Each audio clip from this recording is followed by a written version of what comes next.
तो दोस्तों आज हम फिर से आपके लिए लेकर आए हैं देश दुनिया की सभी ताजा बड़ी खबरें। फटाफट एक एक कर विस्तार से आज आपको बताएंगे, तो वीडियो को अंत तक जरूर देखें। दोस्तों वीडियो बनाने में हमें काफी मेहनत लगी है, तो वीडियो को दिल से लाइक कर दीजिए। दोस्तों पहली खबर में आपको बता दें कि अन्य भक्तों को झटका देकर प्रधानमंत्री मोदी ने अजमेर शरीफ दरगाह पर चढ़ाई चादर, हिंदुओं को बड़ा झटका। वहीं आपको बताएंगे दोस्तों की असुद्दीन ओवैसी की सलामती के लिए हैदराबाद के व्यापारी ने चढ़ाई 101 बकरियों की बलि, एमआईएम के नेता हुए शामिल। वहीं आपको बताएंगे दोस्तों की राहुल गांधी ने चरणजीत सिंह चन्नी को बनाया पंजाब में कांग्रेस का सीएम चेहरा, भाजपा को झटका। वहीं आपको बताएंगे दोस्तों की कर्नाटक के सभी स्कूल कॉलेजों में हिजाब पहनने पर कर्नाटक की बीजेपी सरकार ने लगाई रोक, आदेश किया जारी। वहीं आपको बताएंगे दोस्तों की यूपी में चुनाव से पहले भाजपा को लगा बड़ा झटका, भाजपा के कन्यालगंज से मौजूदा विधायक सपा में हुए शामिल। वहीं आपको बताएंगे दोस्तों की मोदी सरकार ने ममता पर लगाया आरोप, कहा कोलकाता में दूसरा हवाई अड्डा बनाना चाहते हैं लेकिन ममता बनर्जी नहीं दे रही है जमीन। तो दोस्तों सभी खबरों को आपको एक एक कर बताने वाले हैं। वीडियो को लाइक कर चैनल को सब्सक्राइब कर दें और हमें कमेंट करके बताएं कि आपके जिले किस राज्य से हमारी खबरों को देख रहे हैं। इसी बीच पर दोस्तों अगली खबर की ओर, तो प्रधानमंत्री मोदी ने अन्य भक्तों को दिया बड़ा झटका। अन्य भक्तों को झटका देकर मोदी ने अजमेर शरीफ दरगाह पर चढ़ाई चादर। जी दोस्तों आपको बता दें ये बड़ी खबर सामने निकल कर आई दोस्तों की हिंदू संगठन सहित अन्य भक्तों को आज प्रधानमंत्री मोदी ने बड़ा झटका दिया है। प्रधानमंत्री मोदी ने अन्य भक्तों को झटका देते हुए अजमेर शरीफ दरगाह पर चादर चढ़ाई है, जिसके बाद हिंदू संगठनों ने प्रधानमंत्री मोदी के इस फैसले का विरोध किया है। दरअसल आपको बता दें कि प्रधानमंत्री मोदी ने ख्वाजा मुइनुद्दीन चिश्ती के उर्स पर अजमेर शरीफ दरगाह पर चादर चढ़ाए जाने वाली भेंट की है। यह 8वां मौका है जब प्रधानमंत्री मोदी की तरफ से दरगाह पर चादर चढ़ाई जाएगी। उन्होंने अल्पसंख्यक मामलों के मंत्री मुख्तार अब्बास नकवी को यह चादर सौंपी है। इसकी तस्वीर भी प्रधानमंत्री मोदी ने ट्वीट की है। वहीं आपको बता दें कि प्रधानमंत्री मोदी ने तस्वीर ट्वीट करते हुए ख्वाजा मुइनुद्दीन चिश्ती की जमकर तारीफ की और कहा कि ख्वाजा मुइनुद्दीन चिश्ती के उस पर अजमेर शरीफ दरगाह पर चढ़ाए जाने वाली चादर मैंने मुस्लिम समुदाय को सौंपी है। आपको बता दें कि इस बार अजमेर शरीफ दरगाह पर 810वां उर्स मनाया जाएगा। अजमेर में सूफी संत ख्वाजा मुइनुद्दीन चिश्ती की दरगाह है। तो ये बड़ी अपडेट आई दोस्तों कि अन्य भक्तों को बड़ा झटका मोदी ने दिया है और ख्वाजा मुइनुद्दीन चिश्ती की दरगाह पर मोदी ने चादर सौंपी है। इसी बीच पर दोस्तों अगली खबर की ओर, तो ओवैसी की सलामती के लिए हैदराबाद में 101 बकरों की दी गई बलि। जी दोस्तों आपको बता दें ये बड़ी खबर सामने निकल कर आई दोस्तों की लोकसभा सांसद और एआईएमएम के राष्ट्रीय अध्यक्ष असुद्दीन ओवैसी की सलामती और लंबी उम्र की कामना करने के लिए रविवार को हैदराबाद के बागे जहां आरा में एक व्यवसायी ने 101 बकरियों की बलि दी है। बकरियों के बलिदान के लिए एक कार्यक्रम का आयोजन भी किया गया है।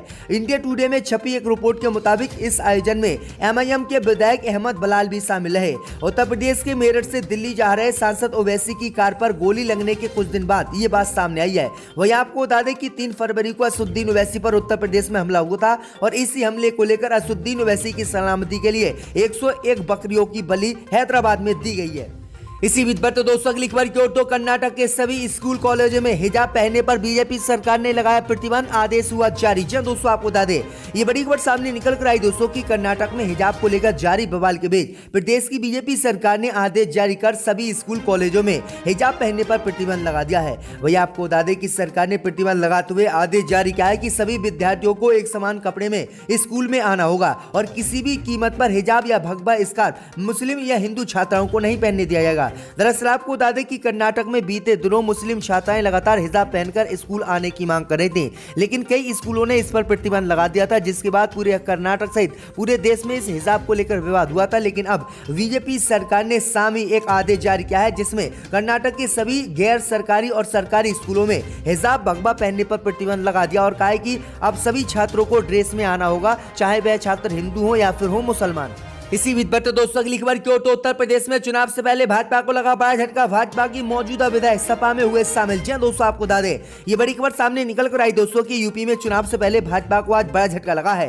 दरअसल आपको बता दें कि भाजपा को कन्यालगंज में एक और झटका मिला है। टिकट न मिलने के बाद कन्यालगंज से भाजपा विधायक अजय प्रताप सिंह उर्फ लल्ला भैया ने समाजवादी पार्टी को ज्वाइन कर लिया है और समाजवादी पार्टी को अपना समर्थन दे दिया है। इसके बाद शुक्रवार को भाजपा के जिला पंचायत सदस्य भूपेंद्र सिंह ने भी समाजवादी पार्टी का दामन थाम लिया और भाजपा से इस्तीफा दे दिया है। वहीं आपको बता दें कि इससे पहले भाजपा के कई विधायक और कई मंत्री समाजवादी पार्टी में शामिल हुए थे। तो ये बड़ी अपडेट आई दोस्तों की कन्यालगंज से भाजपा को ये बड़ा झटका आज लगा है। इसी बीच पर दोस्तों अगली खबर की ओर, तो राहुल गांधी ने पंजाब में किया ऐलान, चरणजीत सिंह चन्नी होंगे पंजाब के सीएम चेहरा। जी दोस्तों आपको बता दें ये बड़ी खबर सामने निकल कर आई दोस्तों की कांग्रेस नेता राहुल गांधी ने लुधियाना में एक रैली के दौरान पंजाब विधानसभा चुनाव के लिए पार्टी के मुख्यमंत्री पद के उम्मीदवार की घोषणा कर दी है। राहुल गांधी ने पंजाब में मौजूदा मुख्यमंत्री चरणजीत सिंह चन्नी को कांग्रेस का सीएम चेहरा बनाया है।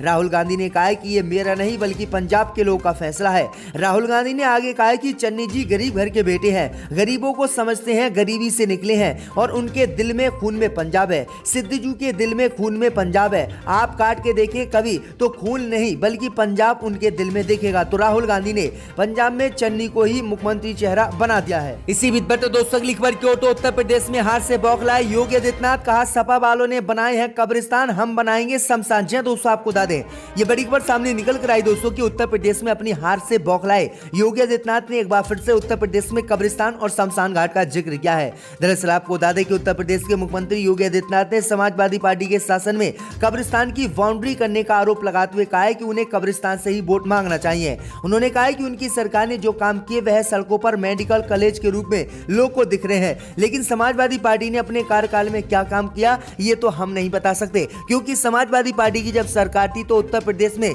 हिंदुओं का नहीं बल्कि मुसलमानों का विकास किया गया था और समाजवादी पार्टी ने विकास नहीं बल्कि कब्रिस्तानों की बाउंड्री बनवाई थी। इसलिए अब समाजवादी पार्टी के नेताओं को कब्रिस्तान से ही वोट मांगना चाहिए, ना कि जनता से। तो ये बड़ी अपडेट आई दोस्तों की किस तरह से विवादित बयान अलीगढ़ में योगी आदित्यनाथ ने दिया है। इसी बीच पर तो दोस्तों अगली खबर की ओर तो रूस और यूक्रेन का तनाव चरम पर पहुंचा। रूसी सेना ने बेलारूस में तैनात किए घातक S-400 सिस्टम। जी दोस्तों आपको बता दें कि यूक्रेन के साथ जारी तनाव के बीच रूस ने यूक्रेन से लगी बेलारूस की सीमा के पास S-400 मिसाइल सिस्टम को तैनात किया है। इसके साथ दोनों देशों के साथ तनाव चरम पर पहुंच गया है। उधर इस तंत्रनी के बीच अमेरिका के नेतृत्व वाले सैन्य संगठन नाटो ने शरणार्थी संकट पैदा होने की गंभीर चेतावनी आज दी है। नाटो ने कहा है कि इस तनाव के कारण 20 लाख लोगों के विस्थापित होने का खतरा है। नाटो ने कहा है कि शीत युद्ध के खत्म होने के बाद बेलारूस में रूसी सेना की अब तक की सबसे बड़ी तैनाती है। इसके लिए रूस के पूर्वी सीमा पर मौजूद सैनिकों को पश्चिमी में बेलारूस भेजा जा रहा है। वहीं आपको बता दें कि अमेरिका ने भी अपने सैनिकों को तैनात कर दिया है और अमेरिका ने अपने सैनिकों को यूक्रेन के लिए रवाना कर दिया। तो ये बड़ी अपडेट आई दोस्तों कि रूस और यूक्रेन में कभी भी हमला शुरू हो सकता है। इसी बीच पर तो दोस्तों अगली खबर की ओर तो मोदी सरकार ने लगाया आरोप, कहा कोलकाता में दूसरा हवाई अड्डा बनाना चाहते हैं लेकिन बंगाल सरकार नहीं दे रही जमीन।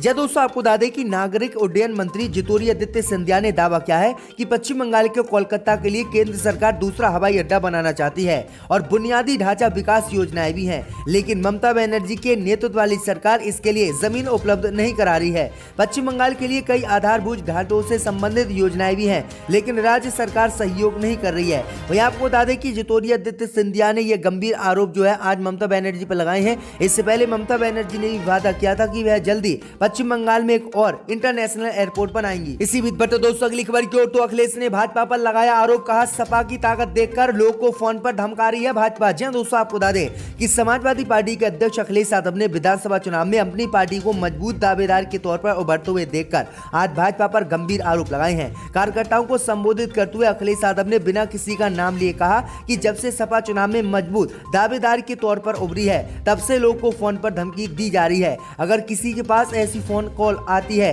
तो उसे रिकॉर्ड कर लें। मैं ये कहना चाहूंगा कि हमारे सत्ता में आने पर उसे एक मुकदमे के तौर पर लिया जाएगा। उन्होंने कहा कि प्रदेश का आगामी विधानसभा चुनाव उत्तर प्रदेश के भविष्य और संविधान को बचाने का चुनाव है। भाजपा कुछ भी कर सकती है और जब तक वह कुछ ना कर दे तब तक कोई कुछ ना कहे। वहीं आपको बता दें कि आगे उन्होंने कहा कि जिस तरह से मोदी सरकार ने नोटबंदी की थी उससे लोग बिल्कुल तबाह हो गए थे, लेकिन बीजेपी को कोई फर्क नहीं पड़ा था। तो ये बड़ा हमला जो है अखिलेश यादव ने बीजेपी पर बोला है। इसी बीच पर दोस्तों अगली खबर की ओर तो धर्म संसद में दिए गए बयान हिंदुत्व नहीं, संघ प्रमुख ने किया दावा, अंधभक्तों को झटका। दोस्तों आपको बता दें कि आरएसएस प्रमुख मोहन भागवत ने रविवार को कहा कि हाल में धर्म संसद नामक कार्यक्रम में दिए गए कुछ बयान हिंदुओं के शब्द नहीं थे और हिंदुत्व का पालन करने वाले लोग उसके साथ कभी भी सहमत नहीं होंगे। वह लोकमत के नागपुर संस्करण की स्वर्ण जयंती के अवसर पर लोकमत मीडिया समूह द्वारा आयोजित एक कार्यक्रम में पहुंचे थे। इसी दौरान उन्होंने कहा कि जो धर्म संसद पिछले दिनों देश के कई राज्यों में हुई थी, जिसमें मुसलमान सहित कई लोग के खिलाफ विवादित टिप्पणी की गई थी, मुसलमानों के नरसंहार की धमकी दी गई थी। उन्होंने कहा कि ये जो बातें कही गई थी धर्म संसद में वो किसी हिंदुत्व की नहीं थी, क्योंकि हिंदुत्व इस तरह की बातें नहीं करता है, हिंदुत्व किसी को नहीं मानना चाहता है। वहीं आपको बता दें कि आरएसएस ने ये पहली बार है जब ऐसी बातें कही हैं, लेकिन आरएसएस लगातार ऐसी स्पीचों का समर्थन करता है। लेकिन पहली बार संघ प्रमुख मोहन भागवत ने अंधभक्तों को झटका दिया और कहा कि जो आपने धर्म संसद में स्पीच दी थी मुसलमानों के खिलाफ वो बिल्कुल गलत थी।